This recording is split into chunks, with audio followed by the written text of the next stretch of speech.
tous et bienvenue sur ma chaîne La Bibliothèque d'Emilia. Déjà je vous souhaite une très bonne année à tous, puisque si mes calculs sont bons, ceci sera la première vidéo de l'année. Donc bonne année à tous, j'espère que vous avez passé un très bon réveillon.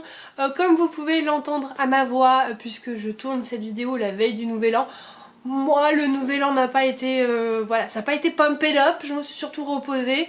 Je vous dis ça parce que je sais quel est mon programme pour demain soir. Je suis très malade, voilà, fin d'année j'ai une grosse grippe. Donc comme pour la vidéo précédente, je m'excuse d'avance pour cette voix un peu nasillarde que vous risquez d'entendre tout au long de cette vidéo. J'essaye de ne pas m'étouffer en même temps, donc voilà. Avant de vous faire mon bilan de l'année qui donc arrivera dimanche sur la chaîne, je vais vous parler des livres que j'ai lus au mois de décembre, puisqu'il y en a quelques-uns. Je crois que la dernière vidéo update lecture concernait uniquement les titres du mois de novembre que j'avais lus. Donc voilà, je vais vous faire un petit tour de ce que j'ai lu en décembre, sachant qu'en décembre j'ai abandonné 3 livres. Oui, 3. Donc je vais pas vous en parler, sinon ce serait trop long. Je vais juste vous dire lesquels c'est, parce que j'ai pas envie d'en parler plus. Il y a eu Gilded de Marissa Meyer, malheureusement, très déçue de cet abandon. Il y a eu Les meurtres du petit tricot club de Sylvie Baron, je crois.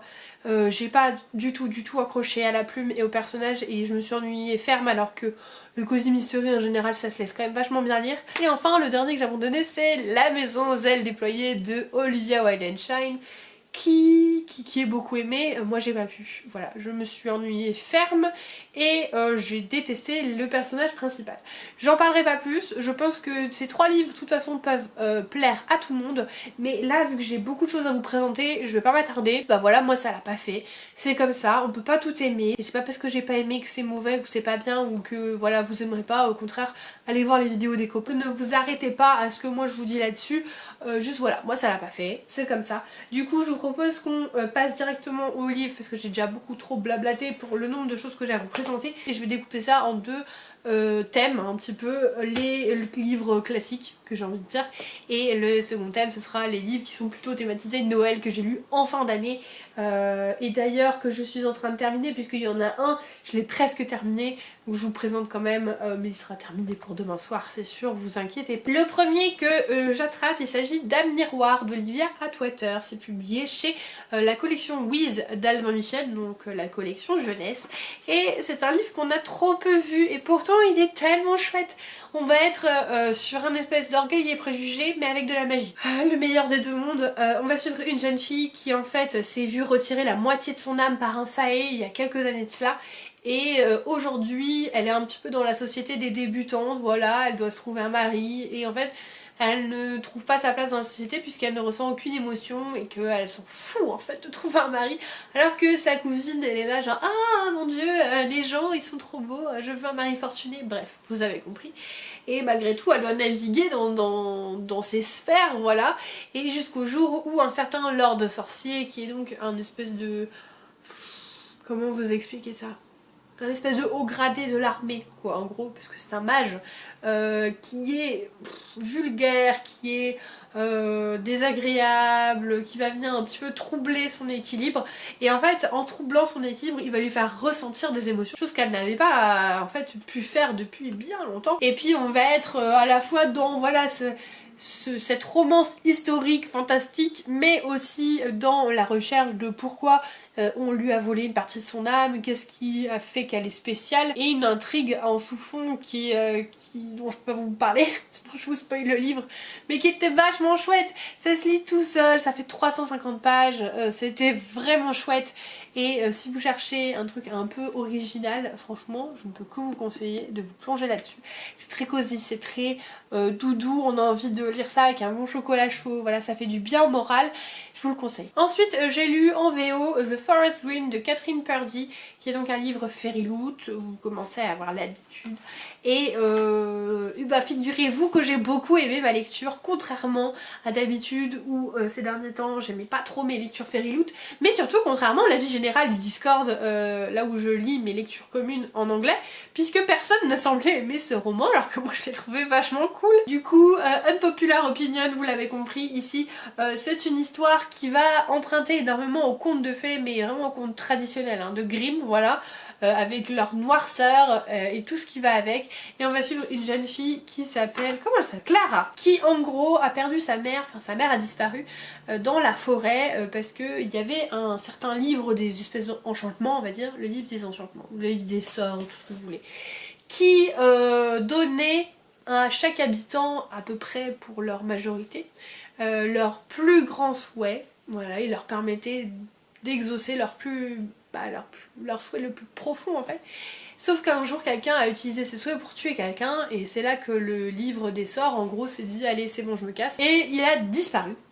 Et du coup depuis les habitants sont un petit peu laissés à l'abandon et surtout il y a plein de gens qui disparaissent dans la forêt avoisinante. Et donc Clara a perdu sa maman il y a quelques années qui est allée dans cette forêt qui n'en est jamais revenue. Et tous les ans il y a des gens qui sont un petit peu mandatés pour aller chercher les disparus en fait dans la forêt.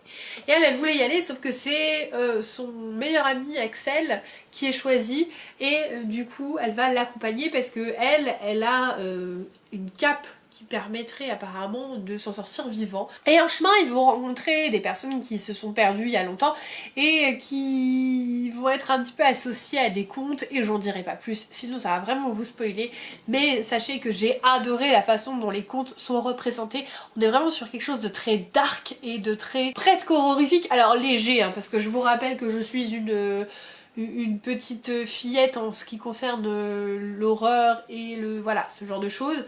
Donc c'est très léger, mais en même temps c'est ce qu'il faut pour que ça fasse vraiment pas enfantin et que ça amène les contes à une dimension complètement différente de ce qu'on a l'habitude d'avoir généralement avec tout beau, la princesse et tout machin. Et du coup c'était vraiment très rafraîchissant, c'était très sympa. Alors oui, ok, les personnages principaux ont pas de charisme et leur relation elle est un peu toute nulle. Mais par contre je trouve que le travail qui a été fait sur les contes et sur la forêt et sur tout ce qui va avec, c'était super bien fait. Et en tout cas moi je l'ai lu, j'ai pris plaisir à y retourner tous les jours et ces derniers temps j'avoue que c'était plutôt rare, donc d'autant plus sur un livre en anglais. Moi ça m'a fait super plaisir de le lire. Je sais que on n'est pas beaucoup dans ce cas là mais c'est pas grave, en tout cas si jamais un jour il est traduit vous aurez déjà des avis. Je sais que Marie de Miratonchi par exemple l'a moins aimé que moi. Voilà, c'est comme ça, mais en tout cas je sais pas, je pense que c'était le livre dont j'avais besoin à ce moment là et moi j'ai kiffé. Tout simplement. On reste dans l'ambiance conte de fées avec Le Destin du Roi Loup de Tessonja Odette, publié chez Corrigan.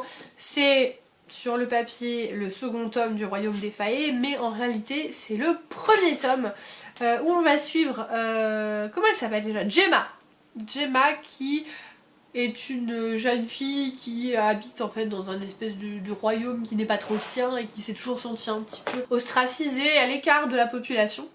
Et elle a qu'une envie, c'est de quitter son domicile, son père et sa sœur qui sont superficielles au possible, et de travailler pour en fait gagner son propre argent. Sauf que c'est une hérésie pour cette société d'avoir des femmes qui travaillent, vraiment, hein, c'est la honte de la famille.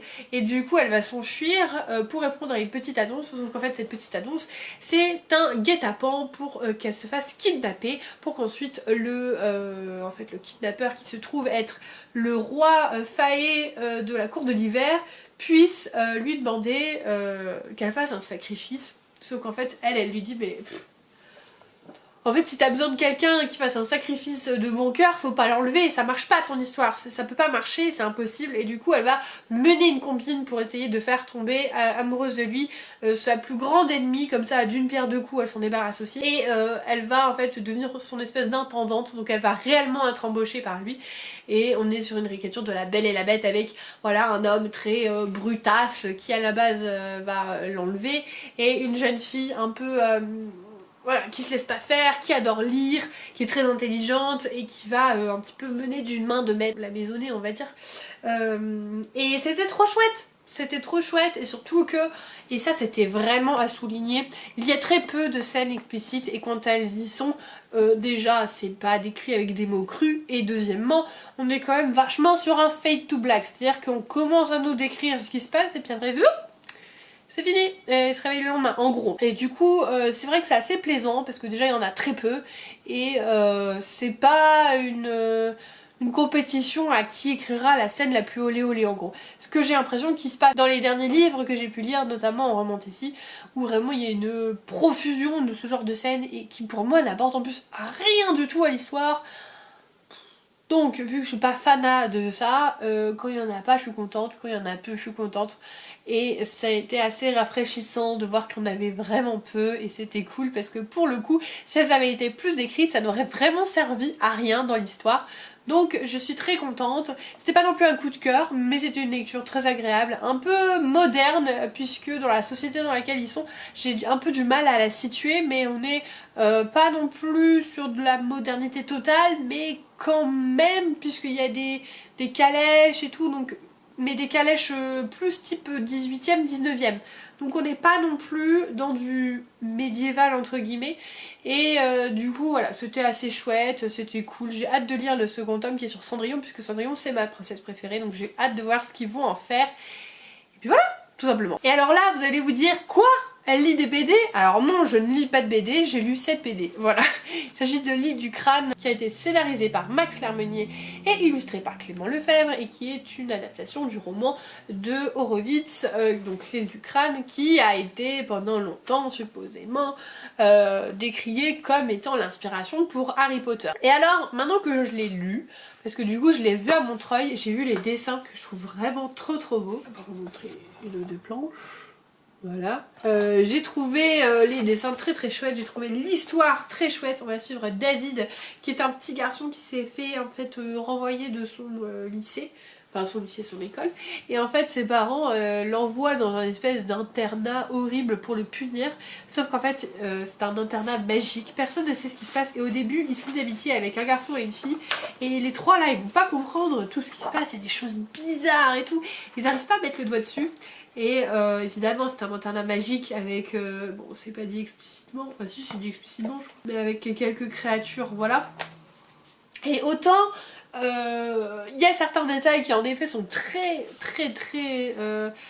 voilà, criards de Harry Potter, notamment les parents en fait de David ressemblent énormément aux Dursley, que ce soit dans leur description ou dans leur façon de se comporter. Il y a beaucoup de choses qui se ressemblent, il y a le château en lui-même, il y a le fait qu'il se lie d'amitié avec une jeune fille et un jeune garçon. Mais franchement pour moi ça s'arrête là. Ça s'arrête là, on est vraiment sur des intrigues complètement différentes et voilà. Il y a peut-être un peu d'inspiration, mais au final est-ce que des parents qui maltraitent leur enfant et un groupe de 3 amis, c'est si peu commun que ça?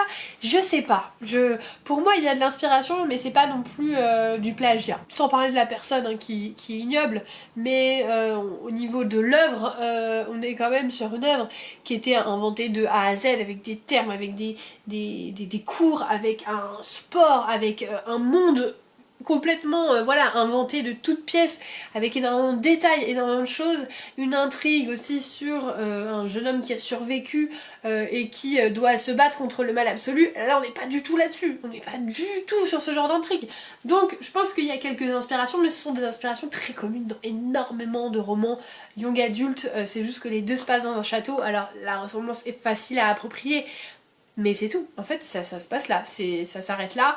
Voilà, je trouve que c'est très chouette, c'était une très belle BD, j'ai passé un très bon temps à la lire et je ne regrette pas les échanges que j'ai eus avec l'illustrateur qui était fort intéressant. Et voilà, si jamais vous cherchez une BD assez sympa, qui se lit toute seule, ambiance un petit peu spooky, je vous la conseille, franchement elle est très chouette. Et ça m'a donné envie d'attendre très patiemment, parce que ça prend du temps, la sortie du tome 2, puisque c'est un tome 1. Donc voilà, hâte, et c'était trop chouette.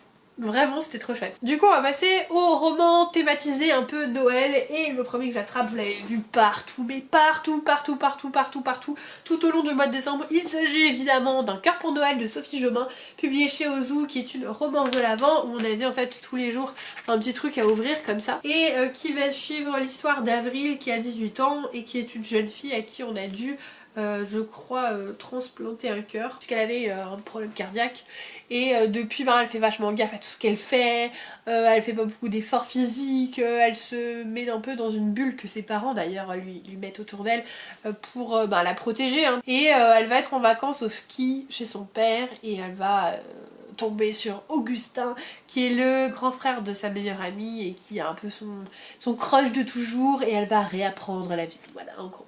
Alors, que dire sur ce roman?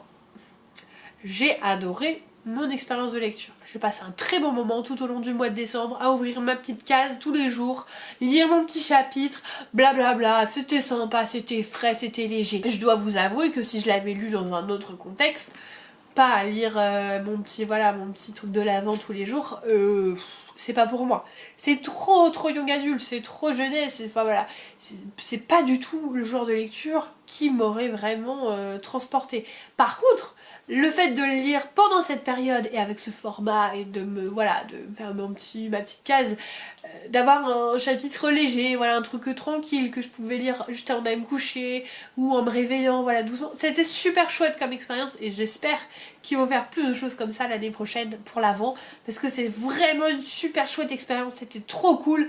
Par contre, c'est vrai que le fond, c'est trop jeunesse, c'est trop young adulte pour moi, mais après ça c'est les goûts et couleurs, ça ne se discute pas, ça ne change pas que j'ai passé un très bon moment. Voilà, en temps normal, j'aurais un petit peu levé les yeux au ciel plusieurs fois je pense, mais c'était chouette. Voilà, je regrette pas, j'ai passé un bon moment et si vous arrivez à mettre votre main dessus, je vous le conseille pour l'année prochaine, pour Noël prochain. Même si vous avez envie de faire un 0 au 24 janvier, pourquoi pas.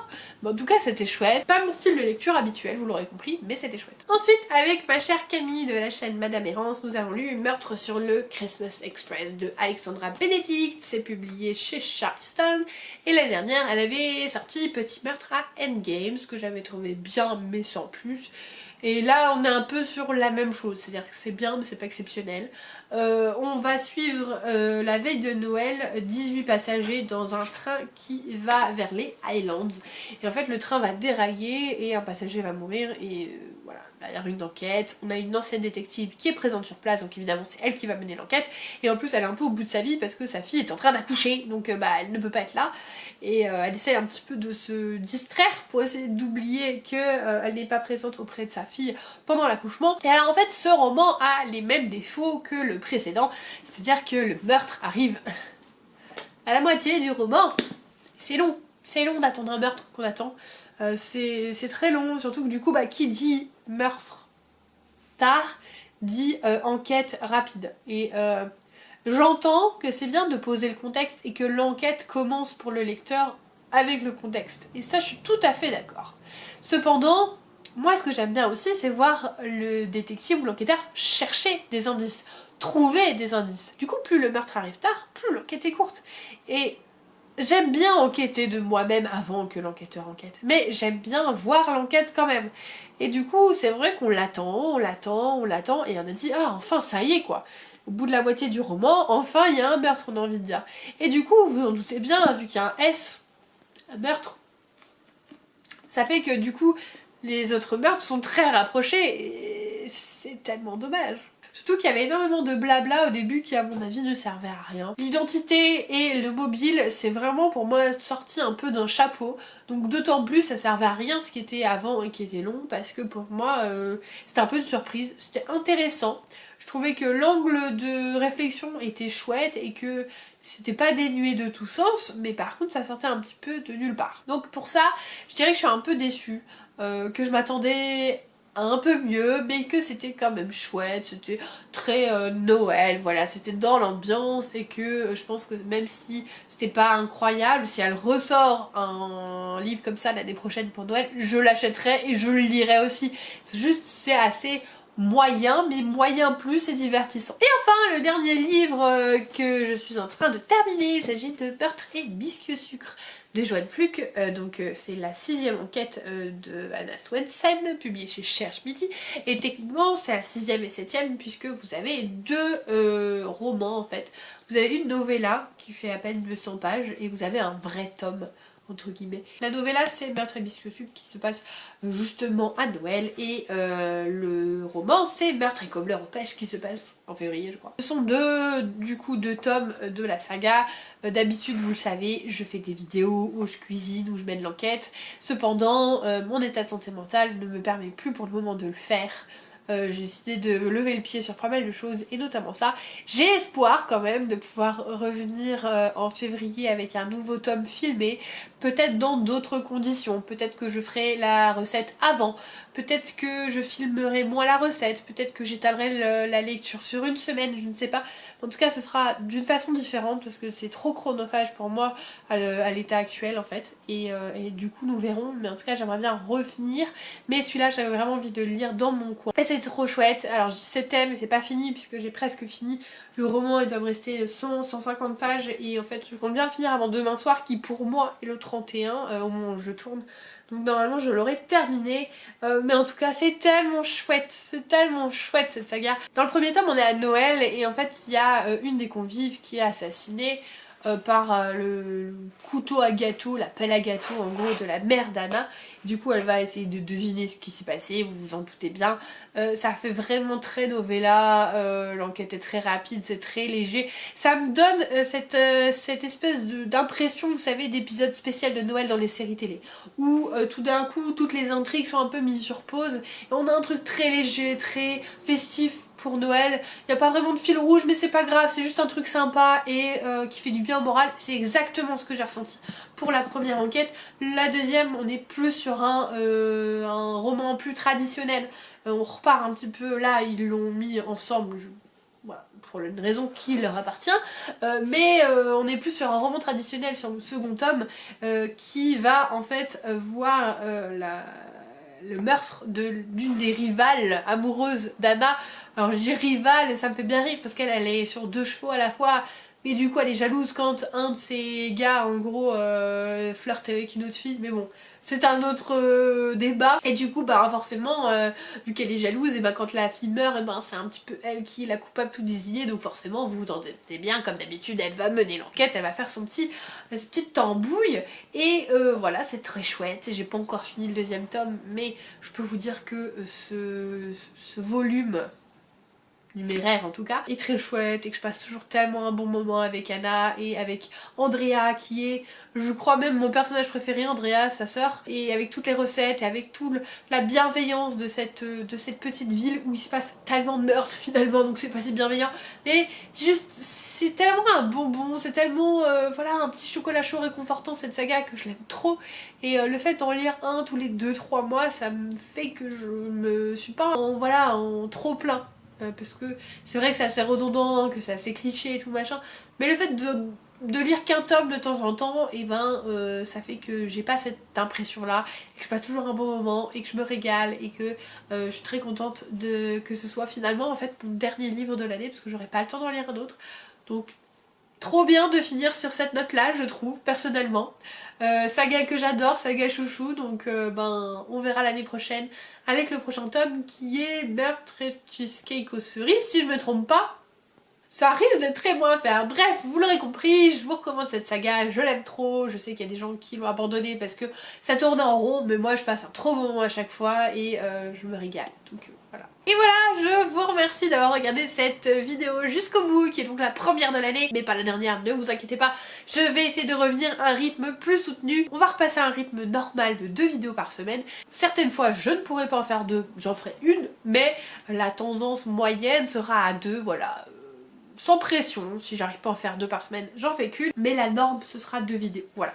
Je vous remercie de tout le soutien que vous m'avez apporté cette année, et que quand je dis cette année c'est pour moi 2023 parce qu'on est encore en 2023 quand je tourne cette vidéo, et évidemment on en reparlera dans le bilan parce que j'ai beaucoup de choses à vous dire positives par rapport à vous, et merci beaucoup de votre soutien, merci de vos commentaires, merci de votre présence, merci de vos petits mots quand ça va pas, de vos encouragements, merci. Vraiment, merci beaucoup. Et si vous n'êtes pas encore abonné, n'hésitez pas à le faire, mettre un petit commentaire et un pouce en l'air, ça fait plaisir et c'est gratuit. Et en attendant le bilan qui arrive donc dimanche, comme d'habitude, je vous souhaite de merveilleuses lectures et je vous fais des bisous et bonne année!